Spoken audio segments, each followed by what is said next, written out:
같이 기도함으로 새벽기도 시작하겠습니다. 하나님 아버지 감사합니다. 오늘도 아버지 앞에 나아가 기도하는 이 시간, 아버지의 말씀을 듣고 예레미야를 통하여 반복되어 말씀하시는 하나님의 경고와 때로는 징계의 말씀이 그들을 포기할 수 없어서 하나님께서 하시고 또 하시는 사랑의 말씀으로 들려지기 원합니다. 오늘도 하나님께서 우리에게 돌아오라고, 내가 여기 있다고 말씀하시는 하나님의 음성을 들을 수 있는 열린 마음이 되는 새벽에 이 기도의 시간이 되게 도와주옵소서. 예수님 이름 받들어 기도합니다. 아멘. 오늘 말씀은 예레미야 36장 1절에서 19절까지의 말씀입니다. 예레미야 36장 1절에서 19절까지의 말씀입니다. 유다의 요시야 왕의 아들 여호야김 제4년에 여호와께로부터 예레미야에게 말씀이 임하니라. 이르시되 너는 두루마리 책을 가져다가 내가 너에게 말하던 날 곧 요시야의 날부터 오늘까지 이스라엘과 유다와 모든 나라에 대하여 내가 너에게 일러준 모든 말을 거기에 기록하라. 유다 가문이 내가 그들에게 내리려 한 모든 재난을 듣고 각기 악한 길에서 돌이키리니 그리하면 내가 그 악과 죄를 용서하리라 하시니라. 이에 예레미야가 네리야의 아들 바룩을 부르매 바룩이 예레미야가 불러주는 대로 여호와께서 그에게 이르신 모든 말씀을 두루마리 책에 기록하니라. 예레미야가 바룩에게 명령하여 이르되 나는 붙잡혔으므로 여호와의 집에 들어갈 수 없으니 너는 들어가서 내가 말한 대로 두루마리에 기록한 여호와의 말씀을 금식일에 여호와의 성전에 있는 백성의 귀에 낭독하고 유다 모든 성읍에서 온 자들의 귀에도 낭독하라. 그들이 여호와 앞에 기도를 드리며 각기 악한 길을 떠나리라. 여호와께서 이 백성에 대하여 선포하신 노여움과 분이 크니라. 네리야의 아들 바룩이 선지자 예레미야가 자기에게 명령한 대로 하여 여호와의 성전에서 책에 있는 여호와의 모든 말씀을 낭독하니라. 유다의 요시야 왕의 아들 여호야김의 제5년 9월에 예루살렘 모든 백성과 유다 성읍들에서 예루살렘에 이른 모든 백성이 여호와 앞에서 금식을 선포한지라. 바룩이 여호와의 성전 윗뜰 곧 여호와의 성전에 있는 세문 어귀의 곁에 있는 사반의 아들 서기관 그마랴의 방에서 그 책에 기록된 예레미야의 말을 모든 백성에게 낭독하니라. 사반의 손자여 그마랴의 아들인 미가야가 그 책에 기록된 여호와의 말씀을 다 듣고 왕궁에 내려가서 서기관의 방에 들어가니 모든 고관 곧 서기관 엘리사마와 스마의 아들 들라야와 악볼의 아들 엘라담과 사반의 아들 그마랴와 하나냐의 아들 시드기야와 모든 고관이 거기에 앉아 있는지라. 미가야가 바룩이 백성의 귀에 책을 낭독할 때에 들은 모든 말을 그들에게 전하매 이에 모든 고관이 구시의 증손 셀라마의 손자 느다냐의 아들 여후디를 바룩에게 보내 이르되 너는 백성의 귀에 낭독한 두루마리를 손에 가지고 오라. 네리야의 아들 바룩이 두루마리를 손에 가지고 그들에게로 오니 그들이 바룩에게 이르되 앉아서 이를 우리 귀에 낭독하라. 바룩이 그들의 귀에 낭독하매 그들이 그 모든 말씀을 듣고 놀라 서로 보며 바룩에게 이르되 우리가 이 모든 말을 왕에게 아뢰리라. 그들이 또 바룩에게 물어 이르되 너는 그가 불러주는 이 모든 말을 어떻게 기록하였느냐 청하노니 우리에게 알리라. 바룩이 대답하되 그가 그의 입으로 이 모든 말을 내게 불러주기로 내가 먹으로 책에 기록하였노라. 이에 고관들이 바룩에게 이르되 너는 가서 예레미야와 함께 숨고 너희가 있는 곳을 사람에게 알리지 말라 하니라. 아멘. 오늘 우리가 보는 장면들은 앞서 우리가 보았던 이야기들이 시드기야 왕에게 선포됐던 것과는 다른 바로 여호야김 제4년에 선포되는 말씀입니다. 그러니까 시드기야는 남유다의 마지막 왕이고 그거보다 훨씬 더 앞의 왕이 여호야김이죠. 바로 여호야김이 있었고 여호야긴이라는 왕이 있었고 그 다음에 시드기야로 연결되는 거죠. 여호야김의 아들은 여호야긴입니다. 하지만 여호야긴은 왕에 오르자마자 바벨론으로 끌려갔죠. 그 왕들의 역사를 다시 한번 살펴보면 요시야 왕의 아들이 여호야김이고 또 시드기야였습니다. 시드기야와 여호야김은 형제였죠. 그리고 요시야 왕은 우상을 철폐하고 산당을 없애고 성전의 종교 제의를 다시 회복한 종교개혁을 한 아주 선한 바람직한 왕이었습니다. 하지만 요시야 왕이 애굽을 대적하다가 전사한 후에 그 애굽이 남유다의 친애굽 정권을 꼭두각시처럼 세우게 될 때에 그때 세워진 왕이 바로 여호야김이었습니다. 그러다 보니까 태생 자체가 하나님이 더 커 보이는 것이 아니라 애굽이 더 커 보이는 그러한 정권의 태생을 가지고 출발을 한 거죠. 근데 문제가 뭐가 시작되냐면 바벨론이라는 나라가 갑자기 아수르를 누르고 팽창하기 시작합니다. 주전 605년에 바벨론이 이 아수르하고 애굽의 연합군이 있었습니다. 아수르가 바벨론에게 밀리기 시작하자 애굽에다가 원병을 요청합니다. 그래서 바로가 원병을 데리고 이 아수르와 함께 바벨론과 싸우지만 바벨론이 결국 갈그미스 전투에서 이 연합군을 패퇴시킵니다. 그리고 605년 그 해에 바로 느부갓네살 왕, 유명한 왕이죠. 그 왕이 바벨론 왕으로 등극하면서 이제 이 애굽도 정벌하겠다, 남하하기 시작합니다. 이러니까 친애굽 정권으로 애굽의 꼭두각시로 세워졌던 이 정권 여호야김은 당황하는 거예요. 이 바벨론 편에 서서 애굽으로 가는 길을 열어줄 것인가, 아니면 애굽과 연합해서 바벨론과 전투에 나설 것인가. 굉장히 국제 정세에서 민감한 시기에 바로 이 예레미야에게 하나님의 말씀이 임해서 지금 선포하게 된 겁니다. 특히 예레미야가 전해야 하는 말씀은 요시야 왕 때부터 여호야김 바로 이 때까지 20년 동안 이 이스라엘과 유다와 열방에 대해서 예언되었던 모든 내용이 다 들어있던 두루마리를 전하라는 거였어요. 그러니까 과거의 역사부터 예언된 것이 어떻게 성취되었는가가 조금씩 다 드러나 있는 이야기라는 거죠. 다시 말해서 하나님은 여호야김에게 이 어려운 갈등의 상황, 미묘한 상황 가운데 바벨론이냐 애굽이냐의 선택이 아니라 하나님을 선택하라고 다시 한번 그에게 기회를 주고 계시다라는 것입니다. 하지만 이 사람들에게는 하나님이 커 보이는 게 아니라 당장에 눈앞에 닥친 애굽, 바벨론, 어느 나라가 더 위에 있는가, 그들만 더 커 보이는 거예요. 애굽도 커 보이고 바벨론도 커 보이는데 과연 어느 쪽에 붙어야 우리의 안위를 보장할 수 있을까? 그러니까 이 예레미야의 이야기가 과연 이들에게 들리겠습니까? 그런데도 하나님은 여전히 이 말씀을 하시는 거죠. 그래서 3절에 유다 가문이 내가 그들에게 내리려 한 모든 재난을 듣고 각기 악한 길에서 돌이키리니 그리하면 내가 그 악과 죄를 용서하리라 하시니라.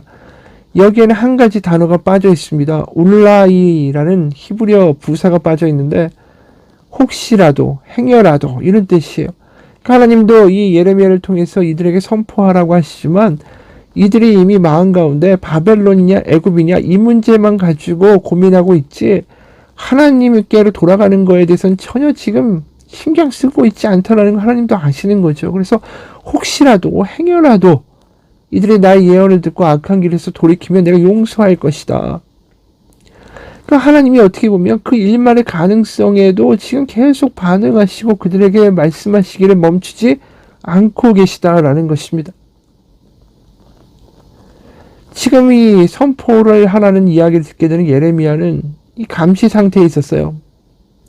근데 본인이 성전에 가서 이 말씀 두루마리를 읽고 백성들에게 선포할 수 있는 상황이 되지 못했습니다. 왜 그랬을까요? 이미 말한 대로 여호야김은 친애굽 정권, 애굽의 꼭두각시 정권이었습니다. 근데 예레미야의 줄곧 메시지는 뭐였습니까? 바벨론을 섬기라, 바빌론에게 항복하라, 바벨론이 결국 너희를 정복하게 될 것이다. 회개하지 아니하면 바벨론에 의하여 끔찍한 심판을 맞이하게 될 것이다. 그러니까 어떻게 보면 친바벨론 성향을 띤 예언자로 보인 거죠. 그러다 보니까 이 눈에 가시 같고 부담스러운 메시지를 전하는 예레미야를 계속 감시하고 어떻게 행동에 제약을 주고 있었던 것입니다. 그러다 보니까 바룩이라는 서기관에게 예레미야는 자신의 예언을 다 기록하라고 하고 그것을 금식일에 성전에 가서 선포하라고 이야기를 하게 되는 겁니다. 그래서 8절에 네리야의 아들 바룩이 선지자 예레미야가 자기에게 명령한 대로 하여 여호와의 성전에서 책에 있는 여호와의 모든 말씀을 낭독하니라. 그래서 백성들에게 다 이 말씀을 예언들을 들려줬어요. 그리고 시간이 흐릅니다. 9절에는 시간이 변했다라는 것을 보여주죠. 유다의 요시아의 왕의 아들 여호야김의 제5년 9월에 예루살렘 모든 백성과 유다 성읍들에서 예루살렘에 이른 모든 백성이 여호와 앞에서 금식을 선포한지라. 그러니까 앞에 우리가 앞대목에서는 여호야김 4년이었다라고 하면 이제 5년 9월이라고 표현되어 있죠. 시간이 흐른 것입니다. 그런데 이 유대력 그리고 율법 이렇게 보게 되면 이 9월 달에는 지켜야 할 절기가 없습니다. 뭐 유월절이나 장막절이나 이게 해당되는 절기가 아니에요. 그런데도 사람들이 금식을 선포하면서 예루살렘에 모여서 성전에 모여들었다. 이건 뭔가 위기가 촉발되었다라는 것이죠. 전쟁의 위기가 실제로 닥치는 겁니다. 바벨론이 정말 턱 밑까지 애굽으로 정벌을 가기 위해서 내려온 거예요. 그러니까 내려오면서 자신에게 반기를 드는 모든 그 나라들을 다 복속시키면서 쳐부수면서 예루살렘 턱 밑까지 내려오는 거죠. 이제는 정말 선택할 때가 와버린 거예요. 그러니까 발등에 불이 떨어지니까 성전에서 백성들이 다 모여가지고 금식을 선언하고 막 기도를 그때부터 하기 시작한 겁니다. 그러면서 바룩한테는 예레미야의 두루마리의 이야기, 우리 저번에 들었던 이야기를 다시 한번 낭독해달라. 거기서 뭔가 자신들의 앞으로 살아가야 할 향배를 좀 결정할 수 있는 근거를 찾으려고 했던 거죠. 게다가 그 메시지의 줄곧된 어떤 방향성이 바벨론이 결국은 다 정복하게 될 것이다 라는 메시지였으니까 그게 뭔가 그들의 마음 가운데 뭔가 호소력 있게 다가오기 시작하죠. 10절에 그래서 바룩이 여호와의 성전 윗뜰 곧 여호와의 성전에 있는 세문 어귀 곁에 있는 사반의 아들 서기관 그마리아의 방에서 그 책에 기록된 예레미야의 말을 모든 백성에게 낭독하니라. 그 낭독을 다시 해줍니다. 그러고 나서 거기 서기관이 하나 있었어요. 그러니까 이 서기관이 바룩을 따로 부릅니다. 그래서 그 고관들이 모인 곳에 바룩을 초청해서 그 두루마리의 내용을 다시 한번 고관들에게도 들려달라. 이런 일이 벌어집니다. 그게 13, 14절이에요. 미가야가 바룩이 백성에게 위해 책을 낭독할 때에 들은 모든 말을 그들에게 전하매. 고관들이죠. 14절 이에 모든 고관이 구시의 증손 셀레마의 손자 느다냐의 아들 여후디를 바룩에게 보내 이르되 너는 백성에게 위해 낭독한 두루마리를 손에 가지고 오라. 네리야의 아들 바룩이 두루마리를 손에 가지고 그들에게 오니. 그래서 읽어달라고 합니다. 15, 16절 그들이 바룩에게 이르되 앉아서 이를 우리 귀에 낭독하라. 바룩이 그들의 귀에 낭독하매 그들이 그 모든 말씀을 듣고 놀라 서로 보며 바룩에게 이르되 우리가 이 모든 말을 왕에게 아뢰리라. 아주 굉장히 민감하고 절대절명의 순간 아닙니까? 여기서 하나님의 말씀이 예레미야를 통해서 선포됐으니까 놀라면서 두려워하며 이 말을 여호야김 왕에게 전달하겠다. 그러면서 동시에 어떤 말을 합니까? 예레미야와 함께 바룩한테 숨으라고 이야기해요. 19절 이에 고관들이 바룩에게 이르되 너는 가서 예레미야와 함께 숨고 너희가 있는 곳을 사람에게 알리지 말라 하니라.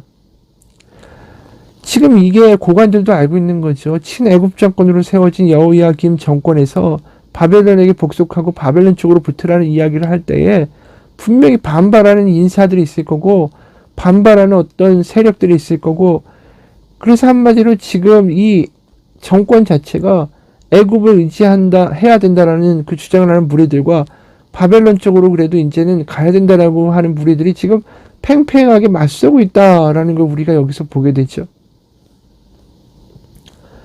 오늘 본문을 보면서 우리가 이런 생각이 들어요. 이들의 맨 처음에 두루마리 선포했을 때 반응이 없다가 정말 위기가 닥치니까 바벨론의 턱밑까지 닥쳐오니까 이때서야 애굽을 정말 의지할 수 있을까? 그런 불안감이 닥쳐오기 시작하니까 금식을 시작하게 되는 겁니다. 그러니까 이들이 하는 금식은 하나님을 사랑하고 이웃을 사랑하기 때문에 하는 금식이 아니라 자신들이 원하는 어떤 문제에 대한 답을 얻고자 하는 금식이었다라는 거죠.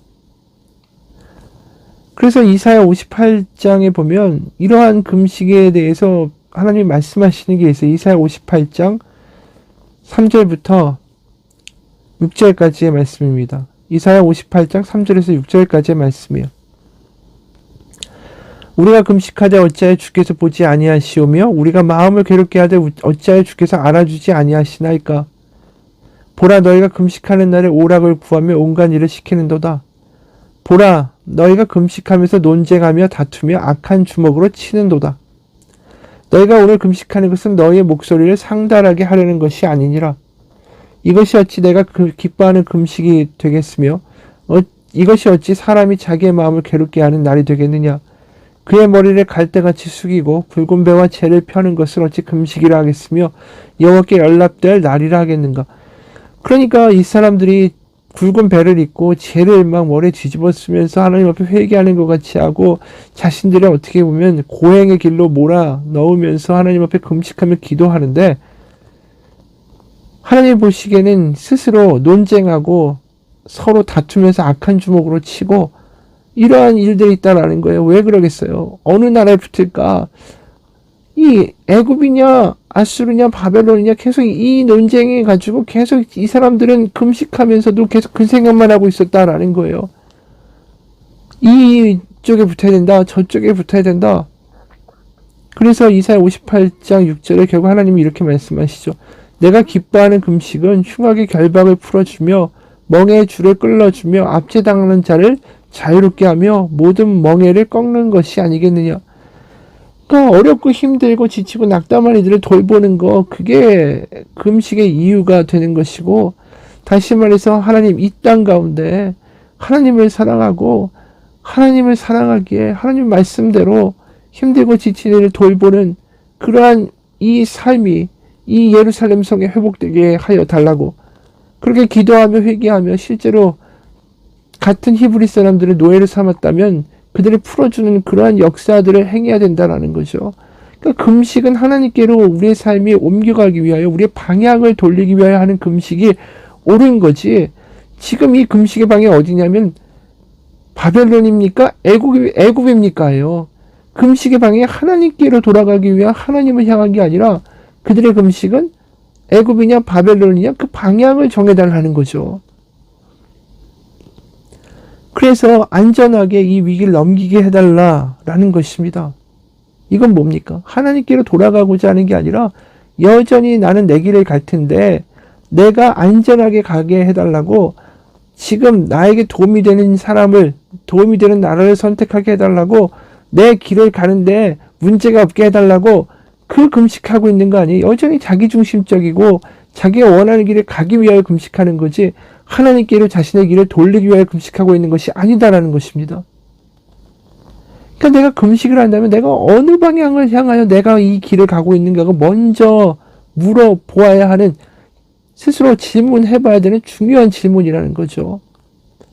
그래서 금식을 함으로써 내가 하나님께 더 가까워지는가? 그게 아니라면 이 금식은 내가 원하는 길을 가기 위해서, 내가 가는 길을 평탄하게 해주고 복받기 위해서 하나님께 강요하고 거래하는 하나의 수단일 뿐이다 라는 것입니다. 누군가가 이런 글을 썼습니다. 우리나라 사람들은 신앙을 잘못 배웠다. 신앙은 삶이고 생활인데 우리는 신앙을 미션으로 한다. 그러니까 삶과 생활이 이 신앙으로 드러나지 않는다. 예를 들면 매년 연말이 되고 연초가 되면 우리는 신앙 계획을 세운다. 새해에는 내가 특새에 특별 새벽기도 빠지지 않겠다. 매일 새벽기도 나가겠다. 성경 일독하겠다. 제자훈련 받겠다. 수련회에 참석하겠다. 등등 계획을 세우고 그것을 한 해 동안 지키게 되고, 그러면 연말이 되면 다 체크를 해서 교회에서도 성서 통독했다고 하면 상을 주면 상도 받고, 특세 다 참석했다 그러면 도장도 받고 주부에도 실리고 이렇게 신앙생활의 목표를 세우고 내가 그것을 해냈으면 자신이 하나님 앞에서 나 잘 살았어라고 스스로 자찬한다. 단기 선교도 미션이 된다. 단기 선교 갔다 오면 내가 뭔가 선교를 한 줄 안다.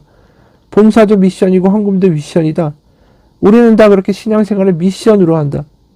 그러나 신앙은 삶이지 미션이 아니다. 무엇을 했다라는 게 중요한 게 아니다. 그것이 내 삶에서 무엇을 만들어냈는가, 나를 어떻게 바꾸어 갔는가가 더 중요하다. 내가 예수를 믿는 사람으로 자랐는지, 그리스도의 장성한 분량이 충만한 데까지 이르게 되었는가가 훨씬 더 중요하다. 내가 제자 훈련을 하고 헌금을 하고 봉사를 하고 특세를 하고 부흥회를 하고 수련회에 참석했느냐 여부가 아니라는 것이다. 신앙은 하나님을 닮아가는 것인데 뭔가를 자기가 정해놓고 그것을 미션으로 이루니까 하나님과 거래하고자 하는 자기 의만 늘어나게 된다. 하나님을 닮는 것이 아니라 결국 하나님 앞에서 열심히 신앙생활을 하는 것 같아도 결국은 자기 의만 높아지는 것이다. 미션으로 했기 때문에 그렇다. 수련회에서 미션을 완수한 아이들에게 참 잘했어요 스티커를 붙여주듯이 자신에게도 내가 그래도 하나님 앞에서 이거 했어 하다 보면 하나님을 닮아가는 실질적인 삶의 변화 없어지고 자기의 의만 늘어난다. 그 지금 똑같은 이야기 하는 거예요. 지금 이스라엘 백성이 바벨론이냐 애굽이냐, 자기가 가는 길을 위해서 평탄케 해달라고 기도하면서 금식이 하나님께 내놓는 어떤 거래가 되잖아요. 내가 이렇게 했으니까 답 달라고. 그러니까 우리가 신앙생활에 있어서 내가 특세를 했고 뭘 했고 제자훈련을 했고 금식을 했고 뭘 했고 이런 어떤 단계들을 내가 맞춰서 내가 하나님 앞에 정말 뭔가 상 받을 만한 내가 괜찮은 사람이다. 나 믿음이 좋다. 이런 식으로 하나님 앞에 나아가는 결론으로 귀결돼서는 안 되는 거죠. 여전히 내가 가고자 하는 방향의 길이 하나님께로 가는 길이 아니라 여전히 내가 가는 길에 여전히 세상 속에서 가고 있으면서 내가 이 세상 속에서 잘 되는 길을 추구하면서 내가 원하는 방향으로 열심히 달려가면서 내가 교회에서 이런 일들을 미션으로 해냈다라는 게 결국은 하나님 앞에 자기 의만 드러내는 거죠. 하나님과 거래하고자 하는 뭔가 달란트를 모아놓은 어린아이와 똑같은 짓을 하고 있다는 것입니다. 우리에게 요구하시는 건 뭡니까? 금식을 하든 기도를 하든 그 무엇을 하든 간에 우리가 그것을 통하여 우리의 삶이 하나님께로 돌아가 있는가? 하나님을 사랑하고 하나님 때문에 내가 이웃을 사랑하게 되는 그 하나님을 기뻐하게 되고 하나님께 감격하게 돼서 이웃에게 용서하고 사랑하고 손해볼 수 있는 삶으로 우리의 삶이 정말 변화되어 가고 있는가? 그게 우리가 금식을 하든 제자훈련을 하든 기도를 하든 그 무엇을 하든 간에 해야 되는 궁극적인 목표라는 것입니다. 오늘 이스라엘 백성들은 금식하며 기도하죠. 하지만 이들에게 애굽이냐 바벨론이냐의 생각만 있지 우리가 하나님께 돌아가야 됩니다. 하나님만 있습니다. 바벨론도 아니고 애굽도 아닙니다. 하나님이 결국 모든 걸 하십니다라는 고백의 금식은 없었다라는 겁니다. 비극이죠. 같이 기도하겠습니다. 하나님, 우리가 열심히 신앙생활을 한다는 것이 나의 의를 쌓고 내가 원하는 길을 잘 가기 위한 하나의 수단과 거래가 되어서는 안 된다라는 것을 깨닫게 됩니다. 금식을 하지만 바벨론입니까? 애굽입니까? 이것만 위하여 금식하고 있지 정작 내가 하나님 앞에 바른 길을 가고 있습니까? 내가 하나님을 더 감격하기 원합니다. 하나님 때문에 더 내가 이웃을 사랑할 수 있고 하나님이 주신 은혜와 감격과 기쁨 때문에 내가 남을 용서할 수 있는 사람이 되어가길 원합니다. 뭔가 이런 하나님께로 돌아가는 우리의 금식과 신앙생활과 기도와 제자훈련 그 모든 것들이 되어질 수 있게 하여 주옵소서. 눈앞에 보이는 것보다 하나님이 더 커 보이게 되는 기도가 되게 해주시고 눈앞에 있는 문제보다 하나님을 더 기뻐할 수 있는 감격이 있는 우리의 기도생활 말씀 묵상이 되게 도와주옵소서. 오늘도 세상에 나아갈 때 우리 앞에 애굽이냐 바벨론이냐 더 큰 위협들이 닥쳐올지 모릅니다. 그럴 때 하나님이 더 커 보이는 놀라운 은혜와 역사들이 우리의 삶을 지배하게 하여 주옵소서. 예수님 이름 받들어 기도합니다. 아멘.